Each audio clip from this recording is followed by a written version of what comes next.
Y debemos darle gracias a Dios en todo, dice Pablo allá a los tesalonicenses, ¿verdad? Que debemos darle gracias a Dios en todo, porque esa es la voluntad, dice, de Dios. Eso es lo que Dios espera de cada hijo suyo, que seamos personas agradecidas con el Señor. Apocalipsis capítulo 5 es lo que vamos a estudiar el día de hoy.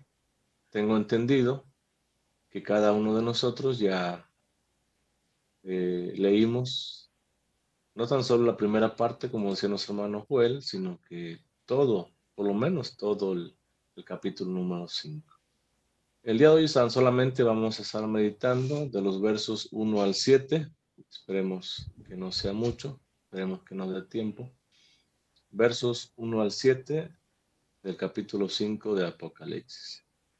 Y dice el verso 1, se los comparto, dice: y vi en la mano derecha del que estaba sentado en el trono un libro, escrito por dentro y por fuera, sellado con 7 sellos.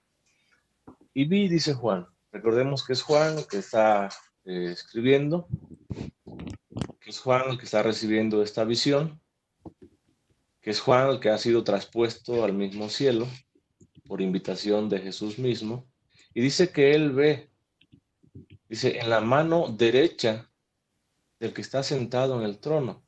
Recordemos que el que está sentado en el trono, hermanos, es aquel que vive por los siglos de los siglos. Es aquel que aquellos 4 seres vivientes le dicen: santo, santo, santo es el Señor Dios Todopoderoso. Es aquel que los 24 ancianos se postran, caen de rodillas delante de él. Y no nada más eso, sino que ponen o extienden o tiran sus coronas como un acto de reconocimiento que todo lo que ellos tenían o todo aquello que ellos ganaron se le debía tan solamente a Dios, que era por la gracia de Dios. Dice que aquel que estaba sentado entonces en el trono, de su mano derecha, dice, un libro, un rollo, un pergamino, escrito, dice, por dentro, pero también por fuera. Esto de que está escrito por dentro y por fuera, hermanos, indica de una manera simbólica que el mensaje es un mensaje abundante, que es un mensaje largo, porque contiene la voluntad misma de nuestro Dios. Y dice que este rollo que Juan ve en la mano derecha del que está sentado en el trono, dice que está sellado. Y sellado, dice, con 7 sellos. Así dice Juan, que él vio en esa visión cuando él sube al cielo. Ahora, el rollo sellado, hermanos, que ve Juan, indica la voluntad, indica el propósito, indica los decretos no revelados de Dios. Eso es lo que indica este rollo que está sellado con 7 sellos. Y al estar sellado, o al no ser revelado, no puede ser cumplida la voluntad de Dios. No puede ser cumplido el plan de Dios. No puede ser cumplido el propósito y los decretos de Dios, porque se mantienen hasta ese momento sellados. Dice, con 7 sellos. Si permanece sellado, hermanos, ese rollo, los propósitos de Dios o el plan de Dios no será realizado. Es decir, no se llevará a cabo su voluntad, no se llevará a cabo su plan establecido en ese rollo que está sellado. Y por eso es que Juan, un poco más adelante vamos a ver, llora. Y con un lloro, dice, grande, con un lloro de abundancia, dice mucho. Porque Juan se da cuenta, porque Juan sabe que es la voluntad de Dios en ese rollo, plasmada en ese rollo, que se encuentra sellada con 7 sellos y que necesita ser abierta, que necesita ser revelada, que necesita esos sellos ser quitados para que su voluntad, para que sus propósitos, para que sus decretos sean cumplidos. Abrir aquel rollo, desatando sus sellos, entonces significa revelar el plan de Dios. Significa revelar la voluntad. Significa revelar el propósito que Dios tiene. Oigan, y no tan solamente significa revelarlo, sino significa llevarlo a cabo. Cada una de su voluntad, cada una de su propósito será llevado a cabo. ¿Cuándo? Cuando el rollo sea abierto, cuando sea manifestada, ¿qué cosa? Su voluntad, que está plasmada en ese rollo que está sellado con 7 sellos. Y dice Juan, y vi a un ángel, un mensajero. Recordemos que los ángeles, o que estas criaturas celestiales son mensajeros, son servidores. Dice que él vio un ángel fuerte, dice, es decir, enérgico se traduce. Un ángel enérgico, un ángel vigoroso, que pregonaba, dice. La palabra pregonar se traduce como predicar.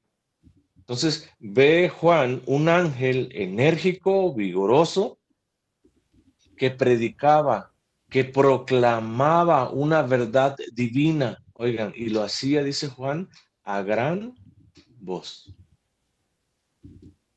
gritando de una manera enérgica, de una manera vigorosa. La intención, que todo el universo entero escuchara esa predicación, esa proclamación divina. Sigue diciendo Juan, ¿quién es digno de abrir el libro, dice, y desatar sus sellos? Esa era la proclamación del ángel.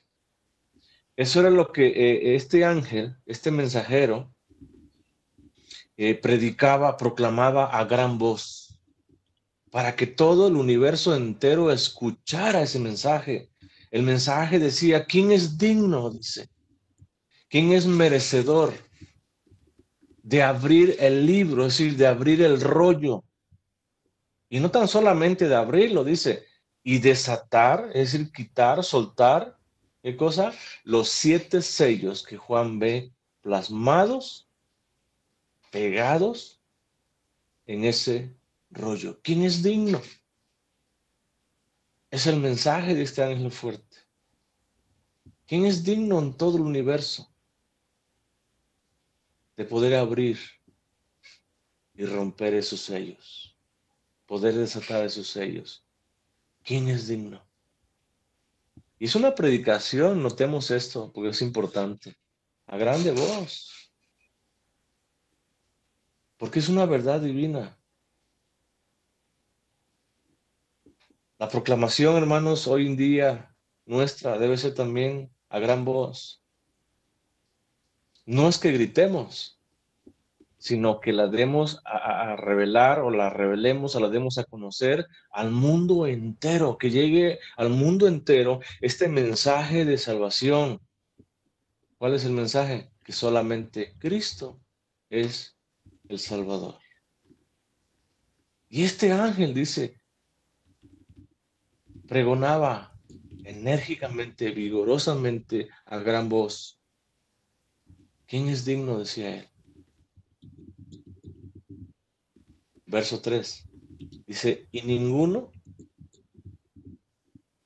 oigan, nadie, ni siquiera uno, se traduce así, ni en el cielo,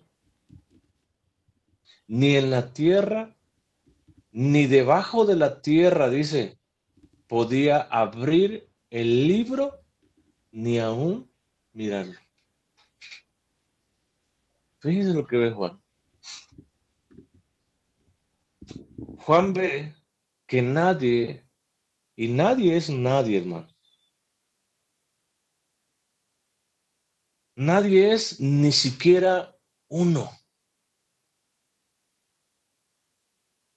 Dice, en el cielo. ¿Quién está en el cielo? Todos los ángeles. Y no nada más los ángeles, sino también aquellos que han sido redimidos con la sangre de Cristo. Están también en el cielo. Y Juan dice, ninguno de los que están en el cielo es digno de abrir ese libro, desatando los sellos. También dice, ni en la tierra. ¿Quiénes moran en la tierra? Los seres humanos. Dice que ni en la tierra ningún ser humano es digno de abrir ese rollo, desatando los sellos. Pero también dice, ni debajo de la tierra. ¿Quién está debajo de la tierra? De una manera simbólica, los ángeles caídos y las personas caídas, condenadas en el mismo infierno. Dice, nadie, ni siquiera uno, podía abrir el libro.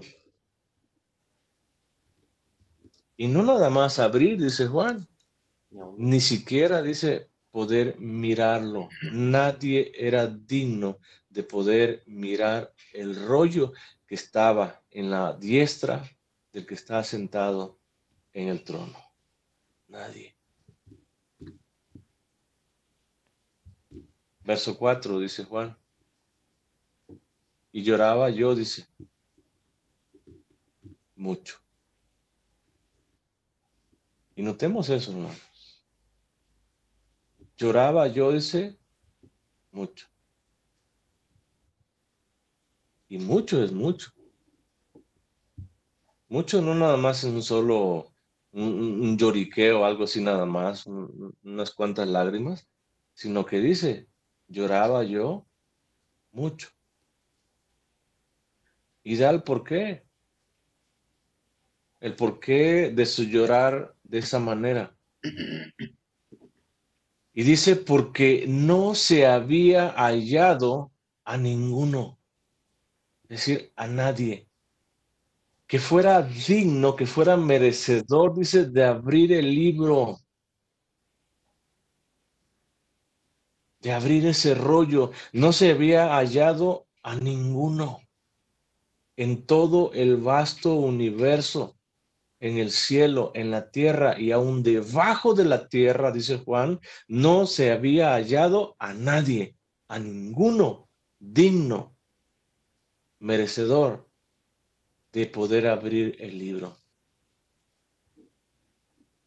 mucho menos de leerlo, tampoco de mirarlo. Y eso causaba, hermanos, en Juan un lloro, una tristeza sin duda alguna. Y un lloro, dice, grande. Juan lloraba porque sabe que al no haber nadie en todo el universo quien desate los sellos de ese rollo, por consiguiente, no hay cumplimiento del plan de Dios. Es decir, el plan de Dios no puede cumplirse.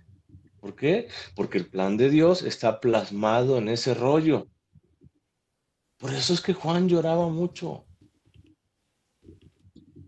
porque no veía él a nadie digno de poder abrir ese rollo,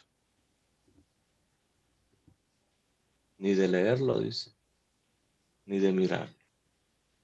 Ahora, cuando esos sellos se desaten o sean desatados, entonces el universo entero es gobernado a favor de la iglesia, notemos esto. Cuando se han quitado esos sellos, todo el universo es gobernado a favor de la iglesia. Oigan, habrá consolación, y no nada más consolación, sino protección para los hijos verdaderos de Dios en las pruebas difíciles que tendrán que enfrentar en algún momento. Porque el consuelo estaba plasmado en ese rollo que estaba sellado. Porque el consuelo, ¿qué? Perdón. Estaba plasmado en ese rollo que estaba sellado. Cuando ese rollo fuese abierto rompiendo esos sellos, entonces los hijos de Dios recibirían esa protección, esa consolación que ellos estarían atravesando momentos difíciles en algún momento de su vida. Es algo que tendrían que pasar, es algo que pasa la iglesia hoy en día, momentos difíciles. Pero gracias a que ese rollo fue abierto, hoy nosotros gozamos de la protección de Dios, hoy gozamos de su consolación. Habrá juicios también sobre el mundo perseguidor. Cuando se abra ese rollo, cuando se han quitado sus sellos, habrá juicios justos sobre el mundo perseguidor de la iglesia. Recuerden que Juan veía debajo del altar de Dios, dice, las almas de los decapitados que decían, ¿hasta cuándo, Señor, nos harás justicia? Por eso cuando el rollo sea abierto, habrá juicios sobre todo el mundo y sobre todo sobre aquellos perseguidores de la iglesia del Señor. Habrá también un triunfo final para los creyentes. Oigan, cielo nuevo y tierra nueva. Al no abrir ese rollo, quitando sus sellos, Juan sabía que no iba a haber cielos nuevos y tierras nuevas,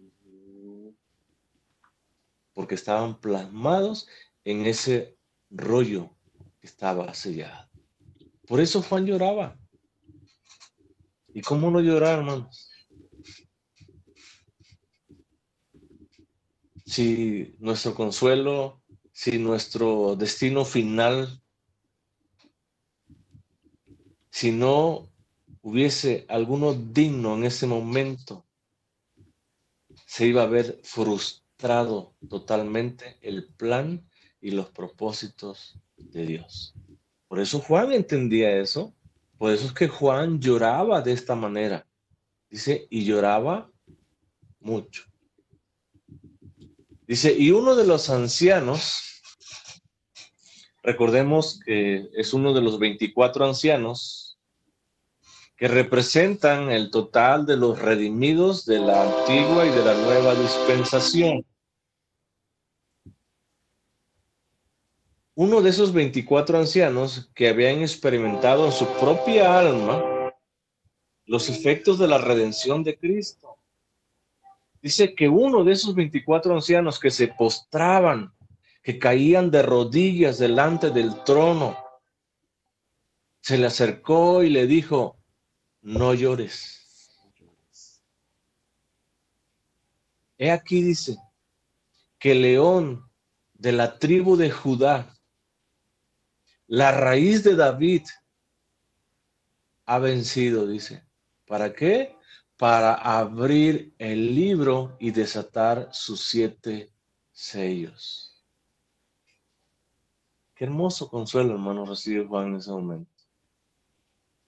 Juan llorando a gran lloro, y unos de los redimidos le dice, no llores,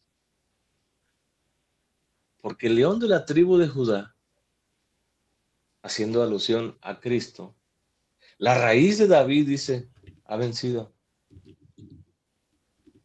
Y ha vencido, dice, para abrir el libro, oigan, y manifestar la voluntad plasmada de Dios en ese rollo.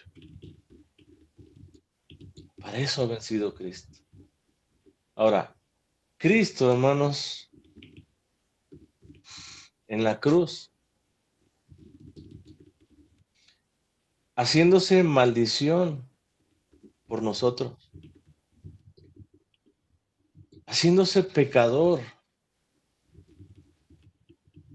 sin ser pecador, derramando su sangre y hasta la última gota de su sangre. Oigan, tomando el lugar nuestro,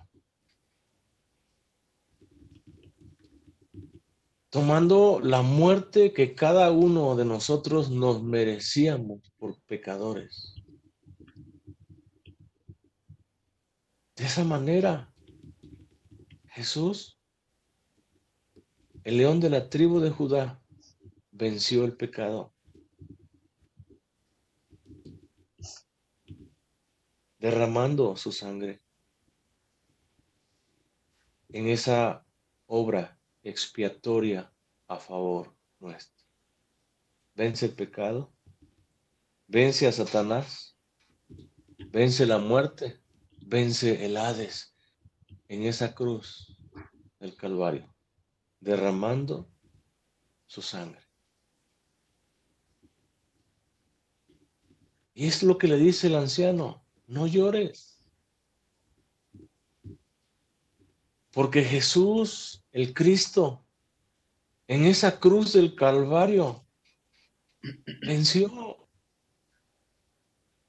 el pecado, venció la muerte, venció el Hades, venció a Satanás.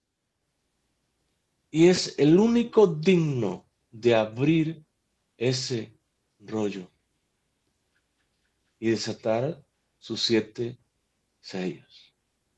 Ahora, se le llama león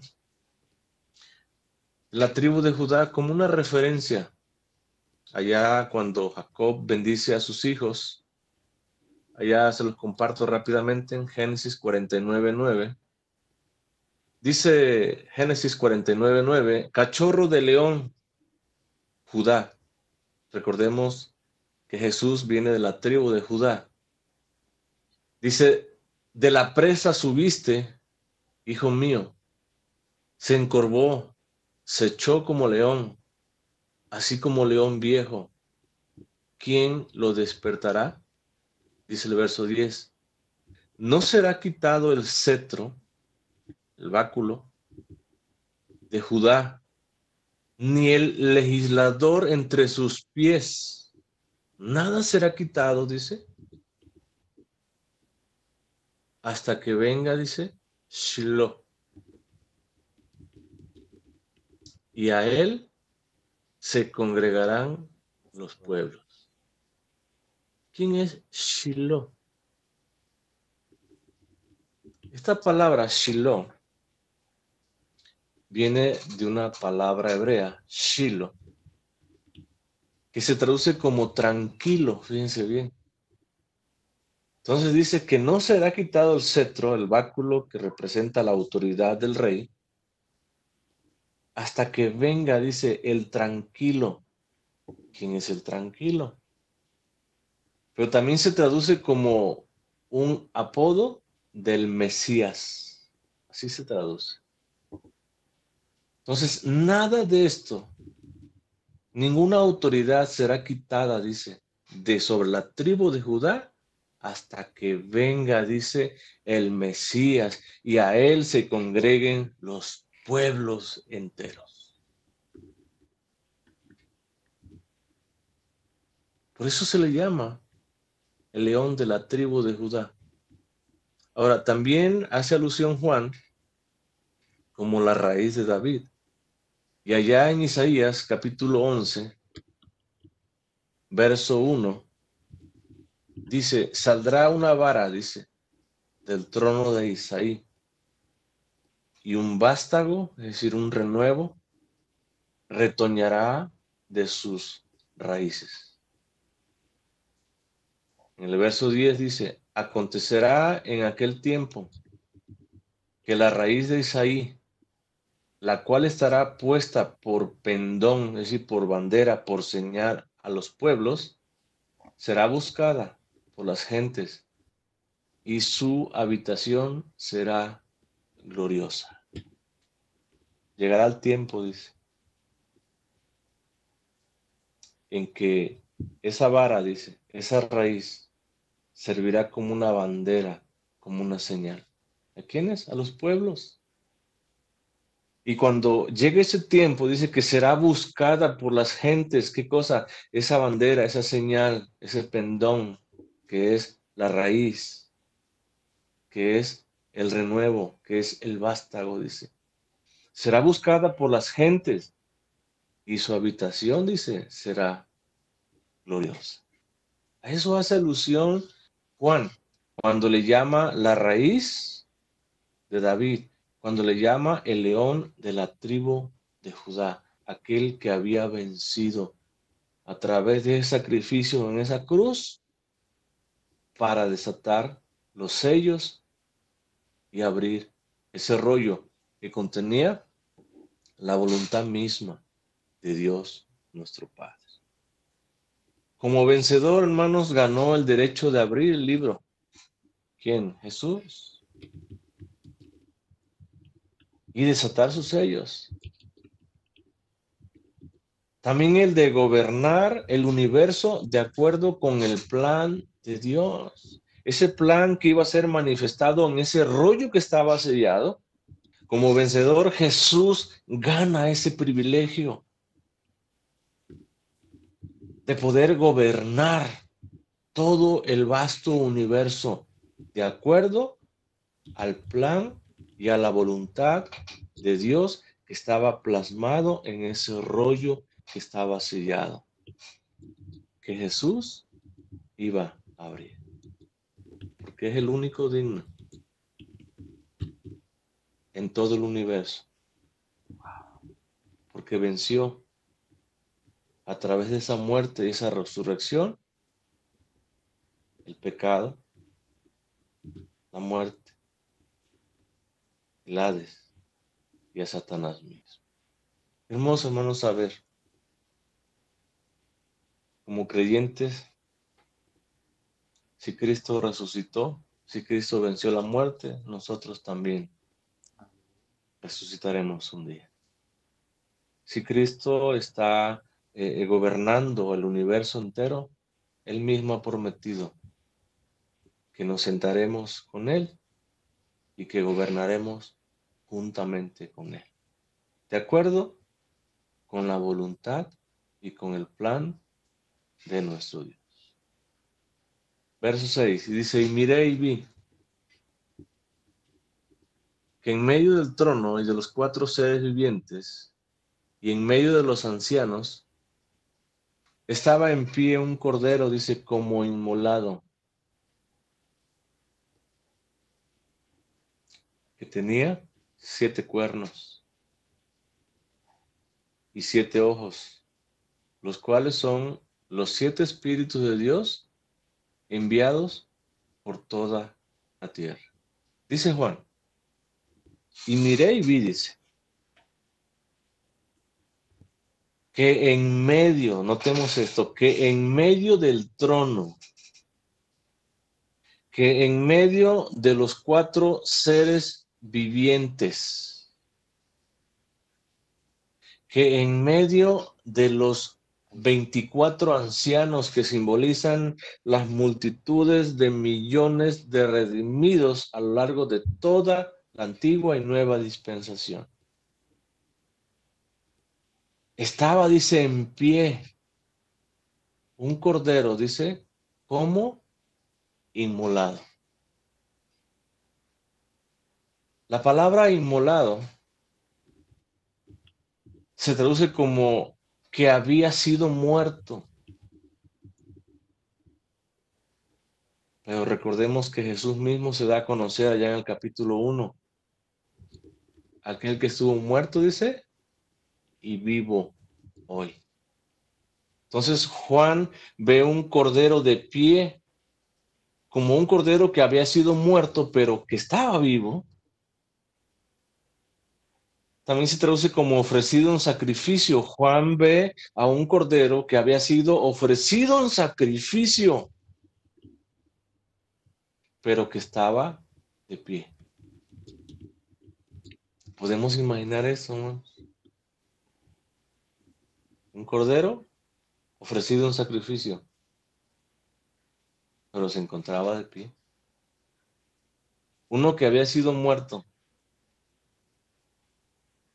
y murió, efectivamente murió, pero resucitó al tercer día. Y así lo veía Juan.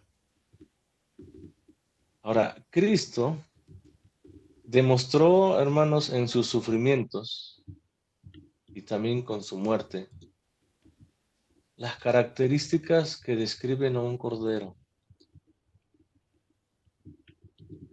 No sé cuántos nosotros conocemos un cordero.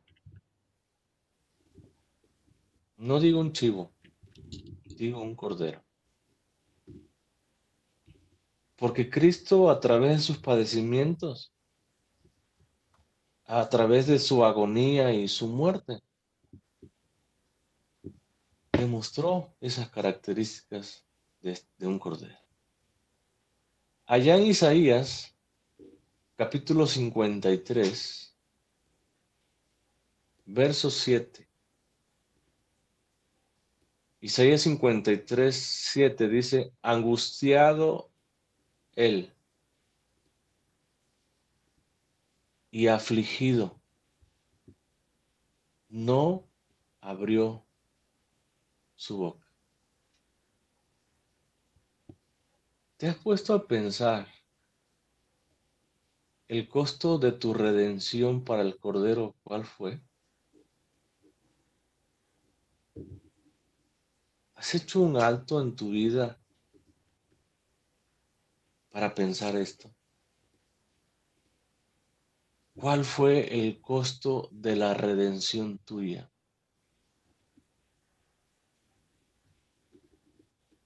Y dice aquí Isaías que fue angustia y aflicción.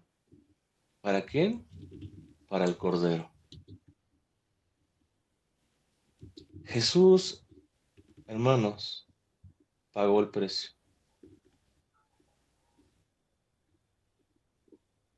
Y fue un precio, hermanos, de muerte.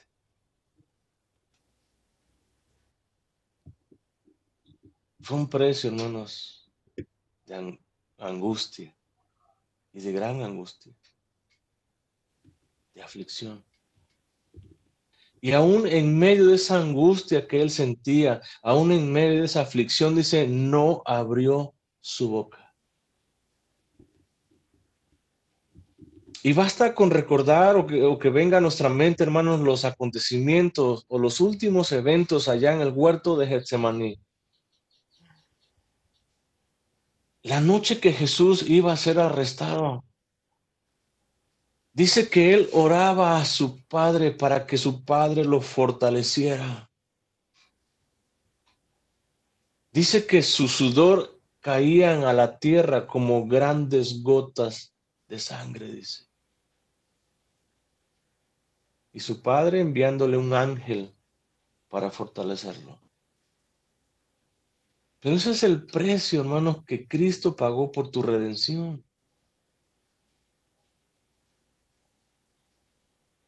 Un cordero inmolado. Un cordero que fue ofrecido en sacrificio. Un cordero que murió para darte vida a ti. Un cordero que derramó hasta la última gota de su sangre para perdón de tus pecados, mis pecados y de cada redimido.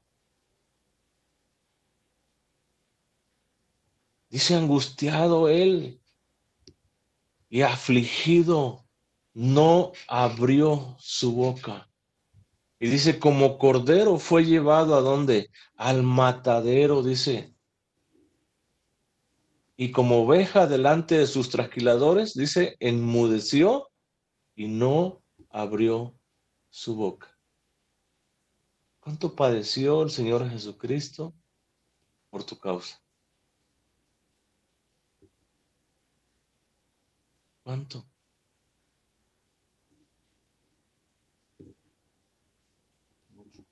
¿Cuánto te cuesta a ti hoy la salvación? Es un regalo que Dios a través de su Hijo le ha placido dárnosla, pero que no fue gratis, sino que Jesús pagó el precio. Y el precio fue angustia, el precio fue aflicción, el precio fue muerte, para que tú hoy gozaras de vida eterna. Y dice que no abrió su boca, y recordemos que él hasta el último momento solamente decía, tú lo has dicho. Cuando le preguntaban, ¿eres tú el Hijo de Dios? Él solamente respondía, tú lo has dicho. Recordemos que aún estando colgado en ese madero, los sumos sacerdotes y los judíos le decían, si eres el Hijo de Dios, bájate de esa cruz, desciende de esa cruz. Él no dijo nada. Si algo dijo en esa cruz del Calvario fue, Padre, perdónalos porque no saben lo que hacen. Jesús entonces, en su sufrimiento y en su muerte, demostró esas características de un cordero como inmolado. Pero también Juan presenta al mismo cordero ahora como rey, sentado en el trono de Dios. Y allá en Apocalipsis 22, verso 1, dice, después me mostró, dice, un río limpio de agua de vida, resplandeciente como cristal, que salía del trono de Dios y del Cordero. Pregunto, no me contesten. ¿De dónde salía ese río limpio? Ese río resplandeciente como cristal. Dice que salía del trono de Dios y del Cordero. Aquí nos habla Juan que Jesús, ese Cordero que había sido inmolado, ahora está sentado en el mismo trono de Dios con Dios. No es que desplace a Dios, o no es que Dios se baja del trono, sino que el Cordero está sentado en el mismo trono con Dios. El verso 3 dice, y no habrá más maldición sobre la ciudad de Jerusalén, entendamos esto. Y el trono de Dios y del Cordero estará en ella, y sus siervos le servirán. Ahora entonces Juan presenta ese mismo Cordero que había sido inmolado como el Rey de Reyes y Señor de Señores, que está sentado en el trono de Dios mismo. Sigue diciendo Juan que tenía, dice él, dice, miré y vi que tenía 7 cuernos. Indican estos 7 cuernos, hermanos, su poder, indican su autoridad como rey y como señor de señores. Oigan, para reinar en el cielo, todo lo que esté en el cielo, y también para reinar en la tierra, todo lo que esté en la tierra. Jesús recibió esa facultad para hacerlo. Allá en Mateo 28, en la Gran Comisión, como comúnmente la conocemos nosotros, Mateo 28, verso 18, dice, y Jesús se acercó y les habló diciendo, ¿a quiénes? A sus discípulos. notemos esto, a sus discípulos. Les dijo, toda potestad, es decir, todo poder, toda autoridad para gobernar, dice, me es dada. ¿En dónde? En el cielo y en la tierra. Entonces, estos 7 cuernos que Juan ve en ese cordero como inmolado, significan o simbolizan el poder y la autoridad que Jesús recibió, que Jesús tiene como rey, que Jesús tiene como Señor de señores, que Jesús recibió del mismo Padre en el momento que Él ascendió al mismo cielo nuevamente. Y es una autoridad, dice, completa, total, sobre el cielo y también sobre la tierra.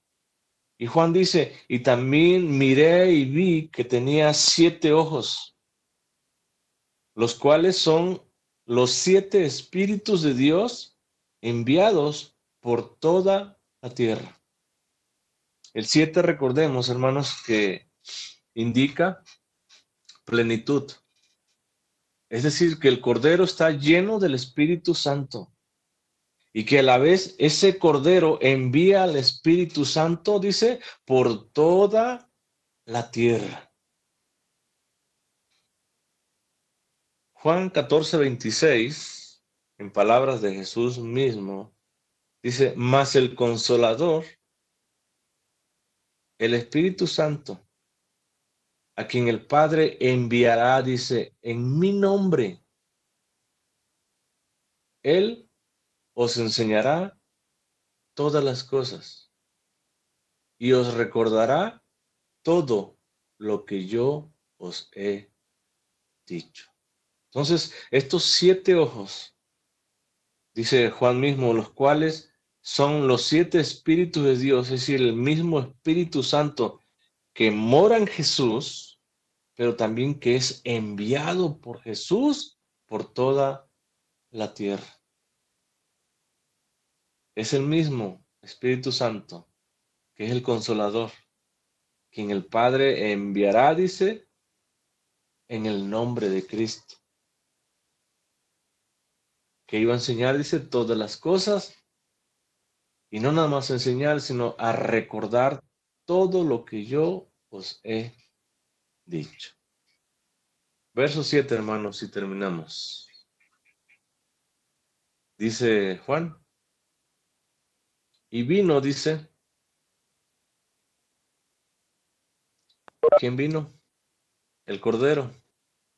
Y vino el Cordero, dice, y tomó el libro, es decir, el rollo. ¿De dónde lo tomó? De la mano derecha del que estaba sentado en el trono. Así que vino el Cordero, aquel Cordero que estaba de pie, aquel Cordero que se veía como muerto, pero estaba vivo, aquel Cordero que había sido sacrificado, pero estaba en pie. Vino, dice, y tomó el rollo de la mano de la misma persona que está sentada en el trono de la gracia, en el trono celestial. Es decir, de la mano de Dios mismo. Y esto indica, hermanos, que cuando ascendió al cielo, Jesús recibió toda la autoridad, como veíamos hace un momento, de gobernar todo el universo, pero siempre de acuerdo a la voluntad y a los decretos eternos de Dios. Pero recibió Jesús en ese rollo toda la autoridad de gobernar el universo entero. Hermanos, entre todo ese universo estamos nosotros también. Jesús entonces, hermanos, es nuestro Rey. Jesús entonces es el que nos gobierna. Por consecuencia, nosotros somos los que debemos de rendirnos, postrarnos delante del trono de ese cordero.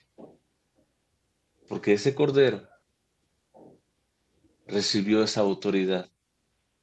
Y notemos esto, de parte o de la mano diestra de Dios mismo, para gobernar todo el universo. Nuestra vida entonces, hermanos, como creyentes en Jesús, si es que somos creyentes en Jesús, debe estar sujeta siempre a la voluntad de Dios. Es decir, nada podemos hacer fuera de la voluntad de Dios, porque somos hijos de Dios y porque nuestra vida está gobernada, está regida por aquel Cordero que recibió toda la autoridad de parte de Dios. Allá en Hebreos, terminamos con esto, hermanos. Allá la carta a los Hebreos, capítulo 2, versos 8 y 9. Hebreos, capítulo 2, versos 8 y 9. Haciendo alusión al Salmo 8,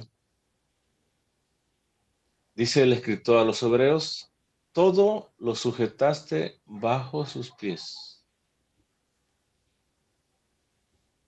¿Qué es todo, hermanos? Todo. Todo. Todo es Todo es todo. todo. ¿Sí? Dice que todo lo sujetó bajo sus pies. Porque en cuanto le sujetó todas las cosas, dice, nada dejó que no sea sujeto ¿a quién? A él. Está hablando, haciendo referencia a Jesús mismo. Dice el salmista que todo lo que existe, todo lo que ha sido creado, Dios mismo lo sujetó a los pies de Jesús. Todo. Y entre eso, hermanos, estamos nosotros.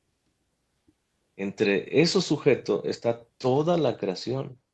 Entre eso que está sujeto está todo lo que acontece en el mundo, sea bueno o sea malo. Todo está sujeto a los pies de Jesús. Todo. Nada sucede por obra de la casualidad. Nada es cuestión de suerte. Todo está sujeto bajo los pies de Jesús. Dice, nada, dice nuevamente, nada. Y nada, entendamos que nada es nada. Nada dejó, dice, que no sea sujeto a Él. Toda la creación, todo el universo, lo que está en el cielo, lo que está en la tierra y aún debajo de la tierra, todo está sujeto a la voluntad de ¿quién? De Jesús. Todo. Sigue diciendo el escritor. Pero todavía, dice, no vemos que todas las cosas le sean sujetas. Tal vez pensemos, bueno, entonces, ¿están sujetas o no están sujetas? Están sujetas, pero hay cosas que todavía no están sujetas. Y entre esas cosas está la muerte, está el Hades. Todavía, aunque ya está vencido, aunque Jesús ya mismo dijo, tengo las llaves de la muerte y el Hades, todavía no están sujetas totalmente a Jesús. Cuando Él venga, dice que la muerte y el Hades serán lanzados ¿a dónde? Al fuego, al lago de fuego que arde en azufre. Ahí será, hermanos, la consumación total de que todas las cosas estarán en su totalidad sujetas a Jesús. Dice el verso 9. Pero vemos, dice, que aquel que fue hecho, dice, un poco menor que los ángeles, dice, a Jesús. Y ahí nos metimos en otro gran problema, tal vez dirán. ¿Cómo que Jesús fue hecho, fue creado un poco menor que los ángeles? Nada de eso, hermanos. Recordemos que en la humillación ¿sí? De Cristo, al tomar forma de hombre, en esa humillación de hombre, ¿sí? En esa condición de hombre, Jesús fue hecho poco menor que los ángeles. Pero sigue diciendo, coronado de gloria y de honra, dice, a causa del padecimiento de la muerte. Cuando Jesús, hermanos, resucita, cuando Jesús llega al mismo cielo en la presencia de Dios mismo, Jesús dice que es coronado. ¿De qué? De gloria y de honra. ¿Por qué causa? Por causa del padecimiento de su muerte. Por causa de esa humillación, ahora Jesús es coronado de gloria y de honra. Ahora Jesús ha recibido un nombre en el cual dice toda rodilla se doblará y confesará que Jesucristo es el Señor. Amén. Jesús, hermanos, entonces tomó, dice, de la mano diestra de Dios ese rollo que simbolizaba la autoridad misma, el derecho mismo de gobernar, el derecho mismo de ser coronado en gloria y honra a causa de su padecimiento. Jesús es el Rey. Jesús es el que gobierna toda la creación de Dios, de acuerdo a la voluntad y los decretos de Dios mismo. Quiera Dios, hermanos, que cada uno de nosotros verdaderamente rindamos nuestra vida a Jesús. Que caigamos de rodillas delante del Cordero. Que le digamos, Señor, aquí estamos. ¿A quién más, Señor, podemos ir? Si solamente tú tienes palabras de vida. ¿A quién más, Señor? Quiera Dios que sujetemos nuestra vida totalmente, completamente al gobierno de Cristo. Porque Él tiene toda la autoridad delegada por Dios mismo, sobre toda su creación, sobre todo el universo, y también ahí nos incluye a nosotros. ¿Cuánto de nosotros está sujeto a esa autoridad? ¿Qué tanto está sujeto? Y si hay alguna parte o si hay alguna área de nuestra vida la cual no está sujeta a ese señorío de Cristo, que nuestro deseo, que nuestra oración el día de hoy sea, Señor, hoy quiero rendir mi vida totalmente a ti. Hoy quiero, Señor, entregar a tu señorío cada una de las áreas o de las diferentes áreas de mi vida, para que tú seas quien las gobierna, Señor. Dios les bendiga, hermanos.